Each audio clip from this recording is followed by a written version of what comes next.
Hi മക്കളെ, 10ാം class കെമിസ്ട്രിയിലെ ഒന്നാമത്തെ chapter നിന്നുള്ള 4 മാർക്കിന്റെ ഒരു ഷുവർ ക്വസ്റ്റ്യൻ നോക്കിയാലോ. ഇതാണ് ക്വസ്റ്റ്യൻ. ഇതിന്റെ IUPAC നെയിം എഴുതണം. അപ്പോൾ ഡയറക്റ്റ് IUPAC നെയിം എഴുതുന്നതിന് മുമ്പായിട്ട് കുറച്ച് കാര്യങ്ങളോട് ചോദിച്ചിട്ടുണ്ട്. അതിൽ ആദ്യത്തെ കാര്യം, മെയിൻ ചെയിനിൽ എത്ര കാർബൺ ആറ്റങ്ങൾ ഉണ്ട് എന്നുള്ളതാണ് ആദ്യത്തെ ചോദ്യം. നിങ്ങൾ നോക്കുക, മെയിൻ ചെയിൻ എന്ന് പറഞ്ഞു കഴിഞ്ഞാൽ കൂടുതൽ നമ്പർ ഓഫ് കാർബൺ ആറ്റങ്ങൾ ഉള്ളതാണ് മെയിൻ ചെയിൻ. ഇവിടെ നോക്കുക, ഈ മെയിൻ ചെയിൻ നമുക്ക് ഇതായിട്ട് സെലക്ട് ചെയ്യാം. കാരണം അതിൽ 5 കാർബൺ ഉണ്ട്. ഏറ്റവും കൂടുതൽ കാർബൺ വരുന്നത് അതിലാണ്. അപ്പോൾ മെയിൻ ചെയിനിലുള്ള കാർബണിന്റെ എണ്ണം എന്ന് പറയുന്നത് 5 ആണ്.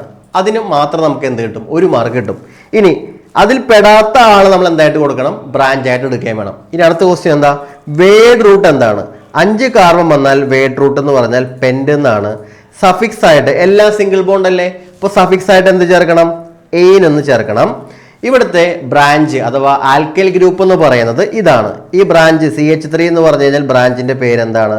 മീഥൈൽ എന്നാണ്. ഓക്കെ, ഇനി പൊസിഷൻ ഓഫ് ബ്രാഞ്ച്. ഈ ബ്രാഞ്ച് കിടക്കുന്നത് എത്രാമത്തെ കാർബണിലാണ്? അതിന് വേണ്ടിയിട്ട് നിങ്ങൾ ഇവിടെ നിന്ന് അങ്ങോട്ടേക്ക് കൗണ്ട് ചെയ്യുക. അപ്പോൾ നമുക്ക് മനസ്സിലായി 4ാമത്തെ കാർബണിലാണ് എന്ത് വന്നിരിക്കുന്നത്? ബ്രാഞ്ച് വന്നിരിക്കുന്നത്.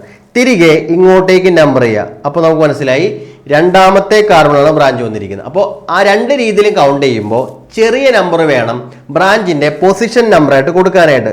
അപ്പോൾ എന്തായി? 2 എന്നുള്ളത് കിട്ടി. ഇതിന് ഓരോന്നിനും ഓരോ മാർക്ക് നമുക്ക് സ്കോർ ചെയ്യാൻ പറ്റുന്നതാണ്. ഇതിൽ ഏതെങ്കിലും ഒരു 4 എണ്ണമായിരിക്കും എന്ത് ചെയ്യുക? ചോദ്യങ്ങൾ ചോദിക്കുക. ലാസ്റ്റ് ഇതിന്റെ IUPAC നെയിം എന്താണെന്നാണ് ചോദ്യം.